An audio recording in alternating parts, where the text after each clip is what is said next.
Hi friends, I'm Tilak. You're watching Tech May Be Unique, and today we're going to see how to insert a pictures or images on your Google Sheet web on your PC or computer. And if you're new to this channel, make sure to click on subscribe button below. We just quickly move on to the video. So to insert the pictures or images in the Google Sheet web, I'm just going to show how to insert an image or picture.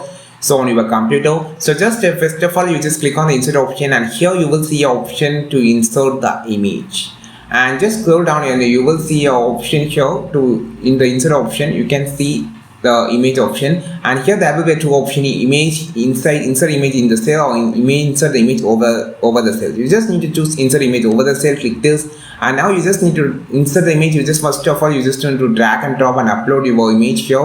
So just click on the browse option and you can just click here and it automatically upload here.